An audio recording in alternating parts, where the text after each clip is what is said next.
نحمدہ ونصلی علی رسولہ الکریم۔ میرے محترم بھائیوں، دوستوں اور بزرگوں، چند متفرق باتیں جو ضروری ہیں عرض کرنی ہیں۔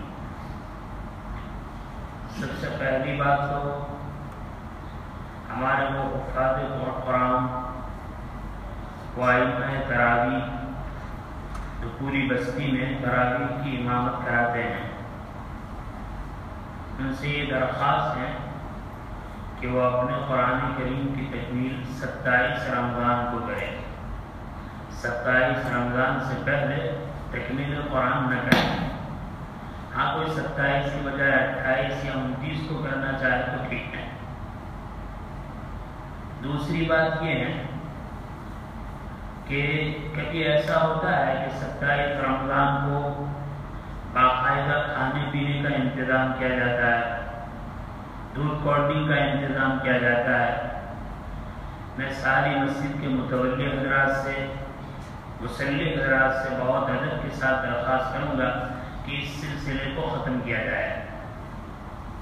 ہماری مسجدوں میں جب یہ دعوت کا سلسلہ ہوتا ہے تو اس کے بعد بقیہ رات کھانے پینے میں، غفلت میں، مجلس بازی میں گزرتی ہے۔ اور پھر آپ دیکھنے کی بات ہے، پورا رمضان، ایک رمضان سے لے کر 26 رمضان تک ہمارے جن بھائیوں نے اللہ کی توفیق سے تراویح کا اہتمام کیا، ان کی تو ہم مہمانی نہیں کر سکے۔ اور 27 رمضان کو تبرک کے طور پر جو آ گئے، شوقیہ جو آ گئے، ان کے لیے کھانے پینے کا اور اسی طرح کولڈ ڈرنک کا، ٹھنڈے کا انتظام کیا جاتا ہے، یہ بالکل مناسب نہیں ہے۔ لہذا اگر کسی نے اس طرح ارادہ کیا ہو تو اس ارادے کو ملتوی کر دیں۔ بعض مرتبہ یہ عذر پیش کیا جاتا ہے کہ دوست احباب نے بیرون ملک سے اسی لیے پیسے بھیجے ہیں، تو اگر بھی اسی لیے پیسے آئے بھی ہو تو بھی یہ کرنا کوئی واجب اور ضروری نہیں ہے۔ جنہوں نے پیسے بھیجے ہیں ان کو کہہ دیا جائے کہ بھائی یہ سلسلہ ختم کر دیا گیا ہے، آپ کہیں تو کوئی اور ثواب کے کام میں اس کو استعمال کیا جائے۔ یا ماشاءاللہ ہمارے یہاں جماعت، تبلیغی جماعت آتی ہے، سفرا آتی ہیں، ان کے افطار میں اور سحری میں کھلا دیا جائے۔ خود ہماری بستی میں افطاری کا نظم ہے تو اس میں دے دیا جائے، کوئی حرج کی بات نہیں ہے۔ اگر اصل مالک سے پوچھ کر اس طرح کرے تو صحیح ہے۔ تو اس کا بھی خاص خیال رکھیں کہ 27 سے پہلے تکمیل نہ ہو اور 27 کے موقع پر کھانے پینے، دودھ کولڈ ڈرنک، کوکو وغیرہ کا انتظام نہ ہو۔ اس کے بعد تیسری چیز یاد کرنی ہے کہ ماشاءاللہ ہمارے نوجوان جن کے اندر آج بھی ماننے کا جذبہ ہے، بعض مرتبہ ان سے یہ کوتاہی ہوتی ہے کہ عید کے دن کے لیے وہ ایک جوڑا رکھتے ہیں، کفنی اور پاجامہ، اس عید کی نماز بھی پڑھتے ہیں اور عید کا دن بھی گزارتے ہیں، لیکن عید کے دوسرے دن ہمارا وہی نوجوان جو نبی کریم صلی اللہ علیہ وسلم کا امتی معلوم ہوتا تھا، دوسرے دن اس کا لباس بالکل بدل جاتا ہے، شرٹ پینٹ میں، ٹی شرٹ میں اور ایسے فیشنیبل لباس میں آتا ہے کہ قسم کھانا پڑتا ہے کہ یہ امت محمدیہ کا کوئی فرد ہے۔ اس کا مطلب تو یہ ہوا کہ پہلے دن ہم نے جو کفنی اور پاجامہ پہن لیا، یہ ایک عید ہونے کی وجہ سے، ایک نصیحت کی وجہ سے، یا ایک نماز پڑھنی ہے اس لیے۔ باقی خوشیوں کے موقع پر ہمیں کفنی پاجامہ پسند نہیں ہے، ہمیں تو خوشیوں کے موقع پر یہود و نصارہ کا لباس پسند ہے۔ اس لیے بہت محبت کے ساتھ، بہت ادب کے ساتھ عرض کروں گا کہ ہمارا یہ کام ہونا چاہیے کہ عید کے موقع پر عید کا لباس ہم بالکل شرعی تیار کریں، ان لباس کو عید کے دنوں میں پہنے ہی نہیں جو یہود و نصارہ کا ہے، بلکہ ہمیں تو یہ چاہیے کہ ان لباس کو آہستہ آہستہ تر کر کے ہمیشہ کے لیے اسلامی اور شرعی لباس کا اہتمام کریں۔ ہمارے بھائی پینٹ پہنتے ہیں تو پینٹ پہننا کوئی حرام نہیں ہے، ہاں ٹخنوں سے اوپر ہو اور بہت زیادہ چست ہو، ٹخنوں سے اوپر ہونا بھی ضروری ہے۔ اور بعض مرتبہ بعض بھائی اتنی چست پینٹ پہنتے ہیں کہ اس کی ران نظر آتی ہے، یہ حرام ہے، جائز نہیں ہے، اس لیے کہ ران کا چھپانا فرض ہے، سطر ہے۔ جب سطر ہے تو اس کے لیے جو کپڑا ہوگا وہ کپڑا ڈھیلا ڈالا ہوگا، اس کا بھی خاص خیال رکھیں۔ اس کے ساتھ ساتھ یہ آتے ہیں کہ عام طور پر عید کے دوسرے دن باقاعدہ نظام ہوتا ہے، عمرات جائیں گے، ڈانڈی جائیں گے، گھومنے پھرنے کے لیے، سیر و تفریح کے لیے. پورے رمضان کی جو شرافت ہے، جو تقویٰ ہے، جو خشیت الہی ہے، دوسرے دن ایسا معلوم ہوتا ہے کہ شیطان ہمارے انتظار میں تھے اور ہم شیطان کے انتظار میں تھے. یہ طریقہ صحیح نہیں. میں اپنی ماں بہنوں سے بھی بہت درد دل کے ساتھ، بہت ادب کے ساتھ عرض کروں گا کہ وہ بھی اگر ایسا پروگرام نہ بنائے، اور اگر ایسا پروگرام بنا لیا ہے تو اس پروگرام کو ختم کرے. اللہ نے رمضان کا مہینہ پورے سال کو سنوارنے کے لیے دیا ہے، اور رمضان کے بعد عید کا مہینہ انعام کے لیے دیا ہے. ایسا نہ کرے رمضان کو اچھی طرح گزارے اور عید کے دوسرے دن ہی شیطانی شروع ہو جائے. لہٰذا اگر کسی نے پروگرام بنایا ہے تو ان پروگراموں کو بھی ختم کرے. اور جو بات ہماری چل رہی تھی گناہوں کے سلسلے میں، اصل موضوع ہے، اس کے متعلق 2-4 باتیں عرض کرنی ہے. دیکھو میرے بھائی، بہت بڑی چیز ہے آدمی گناہ کو چھوڑنے کا ارادہ کرے، اور ارادہ کرنے کے بعد، مضبوط ارادے کے بعد کام کو شروع کر دے. دیکھو ارادہ کریں گے، کام کو شروع کریں گے، پھر بھی یہ گناہ ایسے نہیں کہ زندگی میں چھوٹ جائیں گے، یہ تو ہوتے رہیں گے. لیکن ہمارا کام ہے ارادہ کرنا، چھوڑنا، اور ہو جائے تو توبہ استغفار کرنا. حکیم محمد حضرت تھانوی رحمۃ اللہ علیہ کے خلیفہ تھے جناب نجم احسن صاحب رحمۃ اللہ علیہ، عجیب بزرگ تھے. وہ فرماتے تھے ایک مرتبہ مجلس ہو رہی تھی، مجلس میں ایک نوجوان حاضر ہوا، تو ان کا تو کام ہی ہے اللہ کا کوئی بندہ مل جائے تو محبت کے ساتھ اس کو سمجھائے، آخرت کی طرف توجہ دلائے. تو انہوں نے کہا دیکھو بھائی، لوگ شریعت کو بہت سخت سمجھتے ہیں، کوئی سخت نہیں، بہت آسان ہے. دن بھر ہم سے جتنے بھی گناہ ہو جائے، دیکھو گناہ کرنا نہیں ہے، مومن کی شان نہیں ہے ارادے سے، پلاننگ سے، تدبیر سے گناہ کرے، یہ مومن کا کام نہیں. گناہوں سے ڈرتا رہے، بچتا رہے، تدبیر بچنے کی اختیار کرے. لیکن اس کے باوجود نفس و شیطان کے زور کی وجہ سے اگر ہم سے گناہ ہو جائے تو جب رات کو سونے لگے تو سونے سے پہلے اللہ سے توبہ کریں. اے اللہ، دن بھر میں جتنے بھی گناہ ہم سے ہوئے ہیں ہم آپ سے سچی پکی توبہ کرتے ہیں، معاف کر دیں. فرماتے ہیں کہ دین اتنا آسان ہے، اتنا آسان ہے کہ دن بھر گناہ سے بچتے رہے، پھر بھی اگر ہو گیا تو رات کو توبہ کرنے، معاملہ ختم. وہاں ایک مفتی صاحب اس مجلس میں بیٹھے ہوئے تھے. انہوں نے کہا حضرت آپ کی بات تو بہت اچھی ہے، لیکن ایک چیز سمجھ میں نہیں آئی. وہ یہ سمجھتے نہیں آئی کہ علماء لکھتے ہیں کہ کسی گناہ پر توبہ کے لیے 3 چیزیں ضروری ہیں. توبہ نام ہی 3 چیزوں کا ہے. سب سے پہلی چیز تو یہ ہے، جب آدمی گناہ سے توبہ کرنا چاہے تو سب سے پہلی چیز یہ ہے کہ جس گناہ میں مبتلا ہے اس گناہ کو فوراً چھوڑ دے. پہلے ہی میں نے کئی مرتبہ کہا، بعض مرتبہ ہم کوئی سین دیکھتے ہیں، کوئی پروگرام دیکھتے ہیں، اور اس پروگرام میں مثلاً کرکٹ دیکھ رہے ہیں اور کرکٹ کے درمیان عورتیں کی تصویریں آ گئی، تو ہمارا کام کیا ہوتا ہے؟ جتنا دھیان سے کرکٹ دیکھتے تھے اس سے زیادہ دھیان سے عورتوں کو دیکھیں گے، اور دیکھ کر کہیں گے لا حول ولا قوت الا باللہ، لا حول ولا قوت. پہلے تو وہ پڑھتے تھے، اب تو یہ بھی ختم ہو گیا. تو ایک طرف گناہ جاری ہے اور ایک طرف کہہ رہے ہیں لا حول ولا قوت الا باللہ. یہ توبہ کا مطلب یہ ہے کہ آدمی جس گناہ میں مبتلا ہے سب سے پہلے اس گناہ کو چھوڑ دے.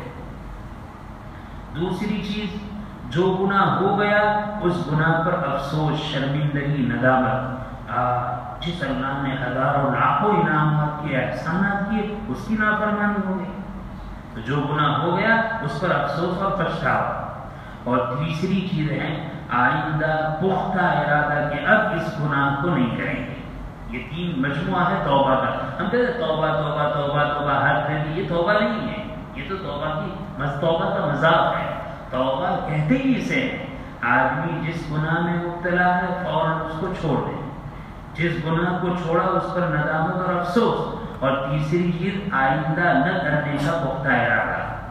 یہ 3 چیزیں ہوئی تو اس کو توبہ کہتے ہیں. تو مفتی صاحب نے اشارہ کیا بابا نجم احسن رحمۃ اللہ علیہ سے کہ حضرت آپ کی بات تو صحیح ہے کہ گناہ کے لیے توبہ کر لیں، لیکن توبہ کے لیے تو 3 چیزیں ہیں، اور آپ جو کہہ رہے ہیں کہ رات کو سوتے ہوئے توبہ کرو، تو اس میں 2 چیز تو ہو گئی کہ ایک تو رات کو گناہ چھوڑ دیے، جو ہوا وہ تو دن میں ہوا، اور دوسری شرط بھی پائی گئی کہ بھئی ندامت افسوس ہے اسی لیے توبہ کر رہا ہے، لیکن تیسری شرط نہیں پائی گئی کہ جو گناہ کیا ہے آئندہ اس کو نہ کرنے کا پختہ ارادہ۔ جب یہ تین شرطیں ہیں توبہ کے لیے، ایک شرط چھوٹ گئی تو توبہ ہی نہیں ہوئی، توبہ ہی نہیں ہوئی تو ہمارا گناہ معاف بھی نہیں ہوا۔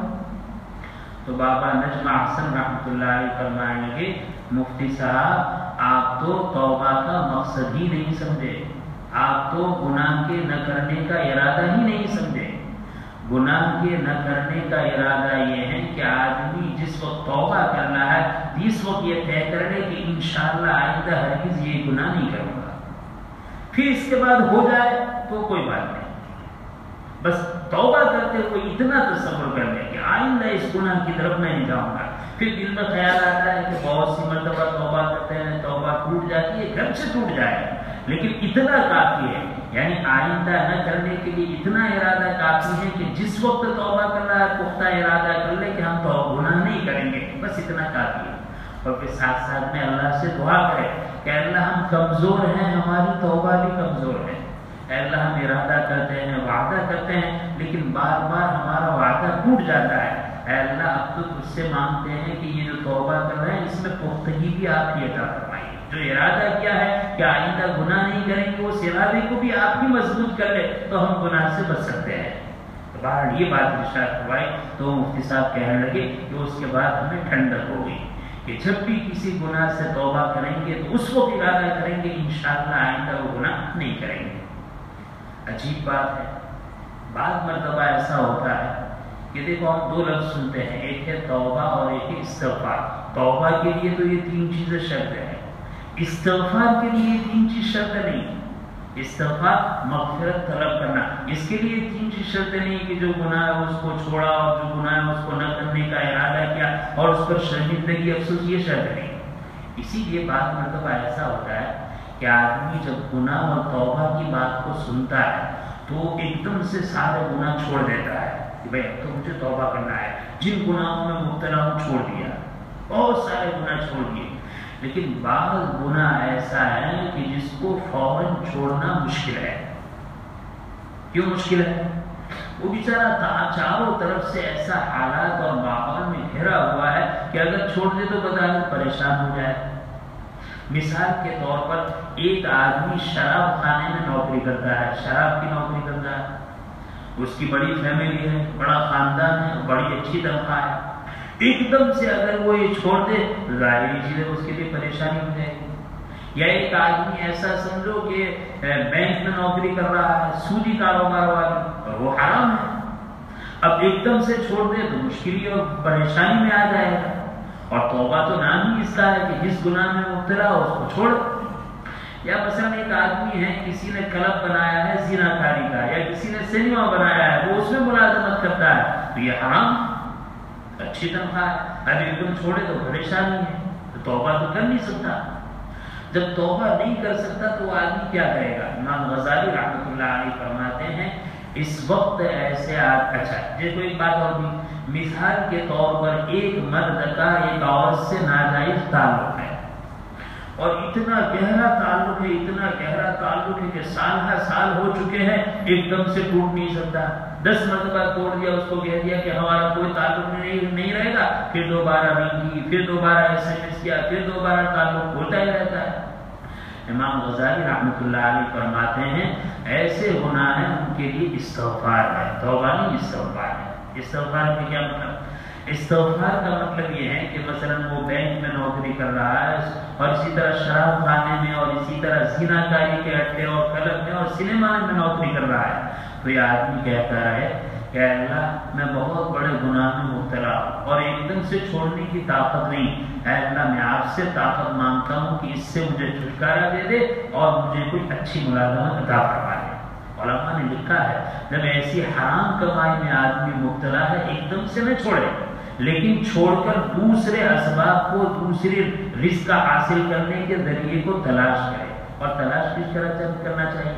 تلاش اس طرح نہیں کہ اپنے کام میں اپنی نوکری میں مشغول ہے اور فلاں سے کہہ دیا دیکھنا ایسا نہیں۔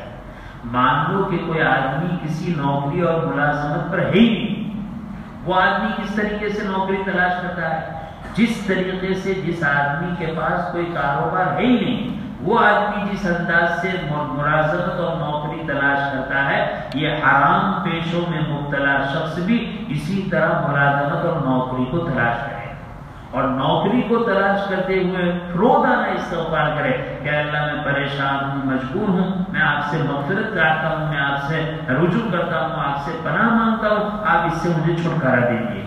اگر سچے دل سے ایک طرف اس طرح استغفار کرے گا اور دوسری طرف حلال ملازمت اختیار کرے گا، اللہ کی ذات سے امید ہے کہ اللہ تھوڑے دنوں میں اس کی حالت کو بدل دیں گے۔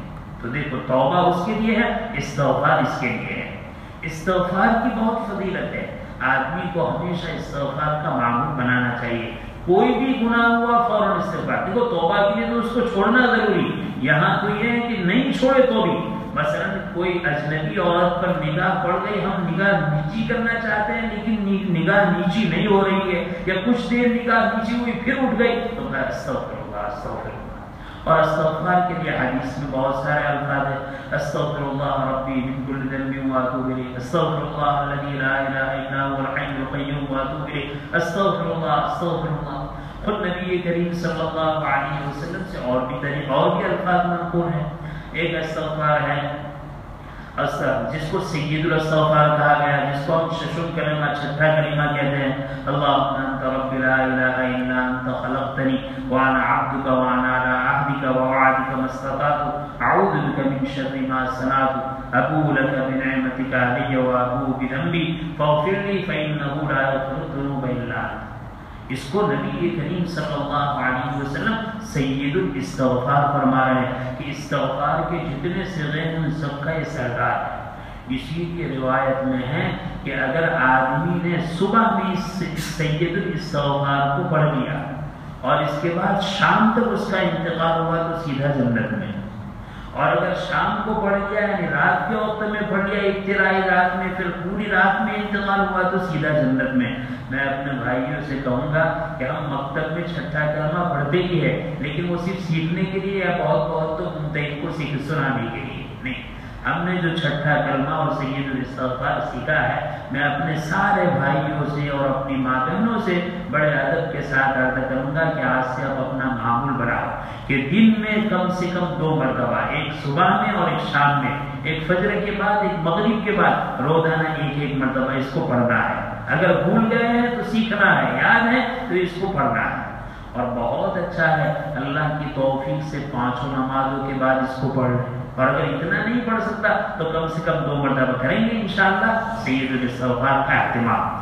نبی کریم صلی اللہ علیہ وسلم کے احادیث سے معلوم ہوتا ہے استغفار اللہ کو بہت پسند ہے، اور حدیث میں ہے جو آدمی استغفار کرتا ہے وہ گناہ پر اصرار کرنے والا نہیں ہے، گناہ پر ڈٹائی کرنے والا نہیں ہے، اور ایسا شخص اللہ کو بہت پسند ہے۔ مسلم شریف کی ایک روایت ہے، دیکھو اس روایت میں اصل کیا بتلانا ہے کہ اللہ کو استغفار کتنا پسند ہے، یہ بتلانا ہے۔ حدیث میں ہے کہ اگر اے لوگوں تم گناہ کرنا چھوڑ دو، تم استغفار کرنا چھوڑ دو، تو اللہ تعالیٰ دوسری ایک قوم کو پیدا کرے گی، وہ قوم گناہ کرے گی، گناہ کرنے کے بعد اللہ سے مغفرت طلب کرے گی، اللہ تعالیٰ ان کی مغفرت فرمائیں گے۔ اس حدیث کا یہ مطلب نہیں ہے کہ تم گناہ کرو، اس حدیث کا یہ مطلب نہیں ہے۔ اس حدیث میں استغفار کی محبوبیت کو، استغفار کی افضلیت کو اور اللہ کو کتنا پسند ہے وہ بتانا چاہتے ہیں۔ نبی کریم صلی اللہ علیہ وسلم فرماتے ہیں کہ اے لوگو اگر تم استغفار کرنا چھوڑ دو، بلکہ روایت میں ہے اے لوگو اگر تم گناہ کرنا چھوڑ دو تو اللہ تعالیٰ ایسی قوم پیدا فرمائیں گے جو گناہ کرے گی اور گناہ کرنے کے بعد استغفار کرے گی، اور استغفار پر اللہ تعالیٰ ان کی مغفرت فرمائیں گے۔ لیکن میں پھر عرض کرتا ہوں اس کا مطلب گناہ کی دعوت دینا نہیں ہے، اس کا مطلب گناہ کے بعد جو استغفار ہے اس کو بتانا چاہتے ہیں، کیونکہ کون انسان ایسا ہے جو گناہوں سے بچ جائے؟ کون انسان ہے جو گناہوں سے بچ سکے؟ حضرات انبیاء معصوم ہیں، حضرات صحابہ محفوظ ہے، اس کے علاوہ تو کوئی شخص نہیں جو گناہ سے بچتا ہو۔ کوئی آدمی قلب کا گناہ، کوئی دماغ کا گناہ، کوئی عادت کا گناہ، تو حدیث میں یہ بتلانا چاہتے ہیں کہ گناہ تو ہر سے ہوتا ہی ہے، لیکن بہترین گنہگار وہ ہیں کہ گناہ کرنے کے بعد استغفار کرے۔ الناس کل بنی آدم خطاء وخیر الخطائین التوابون او کما قال علیہ الصلوۃ والسلام۔ سارے انسان خطا کار ہیں، گنہگار ہیں، لیکن بہترین گنہگار اور خطا کار وہ ہیں جو توبہ کرنے والا ہے۔ بس حدیث میں یہی بتلانا ہے کہ اگر ہم سے گناہ ہو جاتا ہے تو اس گناہ کے بعد ہم کثرت سے استغفار کریں۔ اب یہاں پر ایک بات اور خاص یاد رکھنی ہے کہ بعض مرتبہ شیطان ہمیں ورغلاتا ہے کہ ہم تو بہت بڑے گنہگار ہیں، اگر ہم توبہ کریں تو اللہ ہماری توبہ کس طرح قبول کریں گے، ہم تو رات دن گناہ کرتے اور گناہوں میں ڈوبے ہوئے، وہ تو اچھے لوگوں کا کام ہے کہ گناہ ہو جائے تو توبہ کر لے۔ یہ شیطان کی طرف سے دل میں وسوسہ ہے۔ یہ ایک طریقے سے شیطان ہمیں کفر شرک میں مبتلا کرنا چاہتا ہے۔ کیوں؟ تمہارے اور ہمارے گناہ کتنے ہی زیادہ ہو، اللہ کی رحمت کے سامنے اس گناہ کی کوئی حیثیت نہیں۔ جو آدمی میں سمجھتا ہے کہ میں بہت بڑا گنہگار ہوں، اللہ کس طرح معاف کرے گا، اس کو گویا کہ اللہ کی رحمت پر شبہ ہے کہ اللہ کی رحمت محدود ہے، تھوڑی ہے۔ ڈاکٹر عارفی رحمۃ اللہ علیہ فرماتے ہیں کہ ہمارے گناہ اور اللہ کی رحمت کا مقابلہ کرو۔ ہمارے گناہ کا حال یہ ہے کہ زندگی بھر کے سارے انسانوں کا گناہ پانی کے چند قطرے، اور اللہ کی رحمت ہمارا جو سمندر ہے نا، امراٹ کا وہ سمندر، وہ کراچی کے سمندر کی بات ہے کہ کراچی میں جو سمندر ہے وہ سمندر، اب پانی کے چند قطرے اور سمندر میں کیا مقابلہ ہے؟ سمندر سے ٹنوں من پانی نکالتے تو کوئی فرق نہیں پڑتا۔ ڈاکٹر عارفی فرماتے ہیں کہ پانی کے چند قطرے یہ ہمارے سب کے گناہوں کا مجموعہ ہے، اور اللہ کی رحمت اس کے مقابلے میں سمندر ہے۔ تو چاہے ہمارے کتنے ہی گناہ ہو، لیکن اللہ کی رحمت کے سامنے ہمارے گناہ کی کوئی حیثیت نہیں ہے۔ یہ شیطان ہی چلتا ہے کہ وہ کہتا ہے بہت بڑے گنہگار، بہت بڑے پاپی، ہماری اس طرح سنوائی ہوگی۔ نہیں، آدمی جتنا بھی گنہگار ہوگا لیکن وہ یہ سمجھے گا کہ واقعی میں مخلوق میں سب سے بڑا گنہگار ہوں، لیکن اللہ کی رحمت کے سامنے میرے گناہ کی کوئی حیثیت نہیں ہے، میرے گناہ کی کوئی حقیقت نہیں ہے۔ اس کو بعض بزرگوں نے ارشاد فرمایا کہ ہمارے گناہوں کا حال اللہ کی رحمت کے سامنے کیسا ہے۔ ایک بیل کھڑا تھا، اس بیل کے سینگ پر مکھی آ کر بیٹھ گئی، تھوڑی دیر بیٹھی اور اس کے بعد اڑنے کا ارادہ کیا تو اس کے کان پر آ کر کہنے لگی کہ میں نے اجازت کے بغیر آپ کے سینگ پر سواری کر لی، بیٹھ گئی تھی، معاف کرنا۔ تو وہ بیٹھی، اس کا بھی اس کو پتا نہیں چلا، اور وہ اڑی، اس کا بھی پتا نہیں چلا۔ بس جس طرح مکھی کا سینگ پر بیٹھنا ہے، اللہ کی رحمت کے سامنے ہمارے گناہوں کا حال یہی ہے۔ اللہ تعالیٰ سے کبھی مایوس نہیں ہونی چاہیے، نا امید نہیں ہونا چاہیے، بلکہ اللہ سے یہ یقین رکھنا چاہیے کہ ہم کتنے ہی بڑے گنہگار ہیں، اس کی رحمت کے سامنے ہمارے گناہ کی کوئی حیثیت نہیں، ہم گناہ سے توبہ کریں گے۔ بعض مرتبہ شیطان یہ وسوسہ ڈالتا ہے کہ 100 مرتبہ تو توبہ کر کے توڑ چکا ہے، اب 101 مرتبہ کرے گا تو کیا فائدہ۔ تو میرے بھائی، اس کا مطلب یہ ہے کہ اللہ کی شان کو ہم یہ سمجھتے ہیں کہ 100 مرتبہ توبہ کرے تو وہ معاف کرے گا اور 101 مرتبہ کرے تو نہیں معاف کرے گا۔ ارے اللہ کی شان تو یہ ہے کہ آدمی شعور اور بلوغ سے لے کر مرتے دم تک گناہ کرے، اور ابھی ہوش و حواس اچھی طرح ہے، سکرات کا عالم طاری نہیں ہوا ہے، اس سے پہلے سچے دل سے اگر 1 مرتبہ توبہ کرے گا تو حق تعالی شان وہ شعور سے لے کر مرنے سے پہلے تک کے سارے گناہ ایک توبہ میں معاف کر دیں گے۔ اللہ تعالیٰ شان ہم سب کو توبہ کی توفیق نصیب فرمائے، استغفار کا اہتمام نصیب فرمائے، گناہوں سے بچنے کا اہتمام نصیب فرمائے۔ آمین وآخر دعوانا الحمدللہ رب العالمین۔ الحمدللہ رب العالمین عدد خلقہ ورضا نفسہ وزنة عرشہ ومداد کلماتہ۔ اللهم لا عصي ثناء عليك أنت كما أثنيت على نفسك، اللهم صل على محمد وعلى آل محمد كما صليت على إبراهيم وعلى آل إبراهيم إنك حميد مجيد۔ اے اللہ اپنے فضل و کرم سے ہمارے حال پر رحم فرما، کرم فرما۔ اے اللہ یقیناً ہم گنہگار ہیں، ہم خطا کار ہیں، ہم سیاہ کار ہیں۔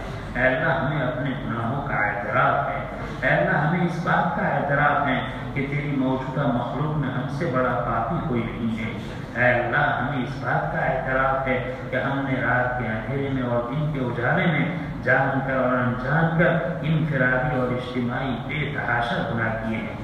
اے اللہ گناہ کرتے ہوئے گناہوں سے جو ڈر تھا وہ بھی ختم ہو چکا ہے، گناہوں کے بعد جو ندامت اور افسوس ہونی چاہیے وہ بھی ختم ہو چکا ہے۔ جب یہ دونوں چیزیں ختم ہیں تو آئندہ اس سے بچنے کا عزم کس طرح ہو سکتا ہے؟ اے اللہ ہم اس کا آپ سے استغفار کرتے ہیں، ہم آپ سے مغفرت طلب کرتے ہیں اور توبہ کی توفیق چاہتے ہیں۔ اے اللہ ہم سب کو سچی پکی توبہ نصیب فرما۔ اے اللہ ہمارے جوانوں، ہماری جوان بہو بیٹیوں، اے اللہ ہمارے مردوں، ہمارے عورتوں، اے اللہ ہمارے رشتہ داروں، ہمارے بھائی بہن اور پوری امت محمدیہ، اے اللہ ہم سب کو سچی پکی توبہ کی توفیق عطا فرما۔ اے اللہ آج تک ہم نے آپ سے توبہ کی توفیق ہی نہیں مانگی ہے، اے اللہ ہم آپ سے توبہ کی توفیق مانگتے ہیں۔ اے اللہ ہمیں توبۃ نصوحہ عطا فرما۔ اے اللہ 80 سال کا بے ایمان اے اللہ ایک مرتبہ سچے دل سے کلمہ طیبہ کا اقرار کرتا ہے، آپ 80 سال کی کفر شرک کی برائی اور گندگیوں کو اور گناہ کو معاف فرما دیتے ہیں۔ اے اللہ آپ کریم ہیں، آپ کا فضل ہے، آپ سے اس بات کا اعتراف ہے کہ اللہ ہم اہل ایمان کے گھر میں پیدا ہوئے اور اللہ ان برائیوں سے ہم محفوظ رہیں۔ اے اللہ اتنے بڑے پاپی تو نہیں ہیں لیکن اے اللہ عمل کے اعتبار سے بہت بڑے گنہگار ہیں۔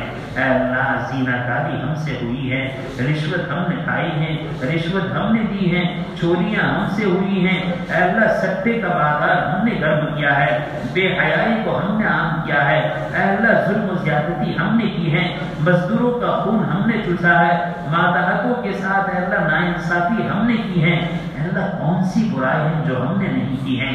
اے اللہ اس پوری سرزمین پر اے اللہ تیرا کھاتے رہے، تیرا پیتے رہے، تیرا دیا ہوا پہنتے رہیں اور تیری نافرمانی کرتے رہیں۔ اے اللہ جس جگہ پر ہم آباد ہیں 4 انگل جگہ ایسی نہیں ہے جہاں ہم نے تیری نافرمانی نہ کی ہو۔ اے اللہ اب تو آپ سے توفیق توبہ مانگتے ہیں اور ایسی توفیق مانگتے ہیں جہاں جہاں ہم سے گناہ ہوئے ہیں وہاں وہاں آپ سے توبہ کرا دیجئے، جہاں جہاں گناہ ہوئے ہیں وہاں استغفار کرا دیجئے، جہاں جہاں نافرمانی ہوئی ہے وہاں نیک عمل کرنے کی توفیق عطا فرما دیجئے۔ اے اللہ روایتوں سے معلوم ہوتا ہے جس سرزمین پر گناہ ہوتا ہے وہ کل قیامت کے دن گواہ بنتی ہیں۔ اے اللہ توبہ کرا دیجئے تاکہ جو زمین اے اللہ گناہوں کی گواہی دے وہ گناہوں کے بجائے توبہ کی گواہی دے۔ اے اللہ ہم سے توبہ کی گواہی کے طالب ہیں، اے اللہ ہمیں توبہ کی گواہی دے دے، اے اللہ ہماری توبہ کی گواہی دلوا دے، اے اللہ ہمیں پاک کر دے، ہمیں صاف کر دے، اے اللہ گناہوں کو چھڑا دے، اے اللہ گناہوں کے میدان کو ختم کر دے، اے اللہ گناہوں سے بچا لے، اے اللہ گناہوں کے کرتے ہوئے ڈر عطا فرما، اے اللہ گناہوں کے کرتے ہوئے آپ کی خشیت نصیب فرما۔ اے اللہ اگر آپ کی مدد ہوگی تو ہم گناہ سے بچ سکتے ہیں۔ اے اللہ عادت بری ہے، ماحول بے انتہا خراب ہے، اے اللہ گناہ کرنا آسان ہو چکا ہے اور گناہ چھوڑنا مشکل ہو چکا ہے۔ اے اللہ ایسے موقع پر اگر آپ کی مدد شامل حال نہ رہے تو کبھی بھی ہم گناہوں سے نہیں بچ سکتے، اور اگر ایسے گندے ماحول میں اس سے زیادہ برے ماحول میں اے اللہ اگر آپ بچانے پر آئے تو ہم گناہوں سے بچ سکتے ہیں۔ کریم آقا گناہوں سے بچا لے، گناہوں کو چھڑا لے، گناہوں سے معافی دے دے، اے کریم آقا رحم فرما دے، اے اللہ کرم فرما دے، اے اللہ رحم فرما دے، اے اللہ ہماری عادت اور شرک گناہ بن چکی ہے، ہماری طبیعت نافرمانی کی بن چکی ہے، اے اللہ جب تک ہم نافرمانی نہیں کرتے اے اللہ طبیعتوں میں چین نہیں آتا۔ اے اللہ وہ ہمارے اسلاف تھے، اے اللہ خوب عبادت کرتے تھے، خوب مجاہدہ کرتے تھے اور اس کے بعد ڈرا کرتے تھے کہ اے اللہ آپ کی عبادت کا حق ادا ہوا یا نہیں ہوا۔ اے اللہ ہم تو گناہوں کے افکار تلے دبے ہوئے ہیں اور ہمیں تو اس کا احساس بھی نہیں ہے کہ اس پر پکڑ ہوگی۔ اے اللہ اگر ٹوٹی پھوٹی عبادت ہو جاتی ہے تو اے اللہ نفس و شیطان ریاکاری کی نظر چل دیتا ہے، اور اگر ٹوٹا پھوٹا عمل وجود میں آتا ہے تو ہم اترانے لگتے ہیں اور اپنے آپ کو بہت بڑا سمجھ بیٹھتے ہیں۔ اے اللہ ان برائیوں سے ہماری حفاظت فرما، اے اللہ ہمیں توبۃ نصوحہ نصیب فرما۔ اے اللہ گناہ کر کر کے توبہ کی فکر ختم ہو چکی ہے، استغفار کا اہتمام ختم ہو چکا ہے۔ اے اللہ ہم سب محتاج ہیں، اے اللہ ہمیں استغفار کی عادت عطا فرما، توبہ کی طرف رجوع نصیب، توبہ کی طرف اے اللہ محبت اور میلان نصیب فرما۔ اے اللہ ہم سب کو سچی پکی توبہ نصیب فرما۔ اے اللہ امت کے حال پر رحم فرما۔ اے اللہ امت آپ کی نافرمانی کے نتیجے میں اے اللہ مشکلات میں مبتلا ہے، طرح طرح کی اے اللہ پریشانیوں میں مبتلا ہے، طرح طرح کے امراض میں مبتلا ہے، اے اللہ طرح طرح کے مذاہب میں مبتلا ہے۔ اے اللہ جس کے قبضے قدرت میں سب کچھ ہے، اے اللہ ہم نے اسی کو ناراض کیا ہے۔ اے اللہ آپ ہم سے راضی ہو جائیے، اے اللہ آپ ہم سے راضی ہو جائیے۔ اے اللہ اگر آپ ناراض ہیں تو دنیا برباد ہے، اور اگر آپ راضی ہیں تو ہم کامیاب ہیں۔ اے اللہ اے اللہ اے اللہ نعمتوں کے نقشوں میں، مال و دولت کے نقشوں میں اے اللہ ہم تباہ ہو رہے ہیں، برباد ہو رہے ہیں، گمراہ ہو رہے ہیں، ہماری اولادیں بے حیا ہو رہی ہے، اور اے اللہ ہمیں اس بات کا احساس بھی ختم ہو چکا ہے۔ کریم آپ رحم فرما لے، کرم فرما لے، اپنا بنا لے، اے اللہ بشو ہو کو اپنا بنا لے۔ اے اللہ ہم سے راضی ہو جا، اے اللہ ہم سے رخ نہ پھیریے۔ اے اللہ ہمارا تو کوئی نہیں ہے، اے اللہ نہ کوئی تھا نہ کوئی ہے، اے اللہ آپ کے علاوہ کوئی سہارا نہیں ہے، آپ کے علاوہ کوئی حاجت روا نہیں ہے، آپ کے علاوہ کوئی مشکل کشا نہیں ہے۔ اے اللہ ہماری پریشانیوں کو دور فرما، اے اللہ ہمیں اپنا تعلق نصیب فرما، اپنی نسبت نصیب فرما۔ اے اللہ رمضان کے انوار اور برکات سے ہمیں مالا مال فرما۔ اے اللہ رمضان تو اس لیے تھا کہ رمضان کے بعد سال بھر ہمارا اے اللہ عافیت کے ساتھ تقوی کے ساتھ گزرے۔ اے اللہ ہمارا تو رمضان ہی بغیر تقوی کے گزر رہا ہے، اے اللہ ہمارا تو رمضان ہی نافرمانی کے ساتھ گزر رہا ہے، معلوم نہیں ہمارے 11 مہینوں کا کیا حال ہوگا۔ اے اللہ معاف فرما دے، اے اللہ کرم فرما دے، اے اللہ رحم فرما دے۔ اے اللہ جتنی برائیاں ہیں اس سے چھڑا دے، اور جتنی نیکیاں ہیں اس میں لگا دے۔ اے اللہ زندگی کے ہر شعبے میں اے اللہ سنت و شریعت کو زندہ کرنے کی توفیق، اہتمام اور ماحول نصیب فرما۔ اے اللہ جتنے خیر ہیں ہمیں عطا فرما، جتنے شروع اور فتن سے ہماری حفاظت فرما۔ اے اللہ ہماری دعا کو اپنے فضل و کرم سے اور آقا ابو جہاں صلی اللہ علیہ وسلم کے صدقہ خیر قبول فرما۔ ربنا تقبل منا انك انت السميع العليم وتب علينا انك انت التواب الرحيم وصلى الله تعالى على خير خلقه سيدنا ومولانا محمد وآله واصحابه اجمعين برحمتك يا ارحم الراحمين۔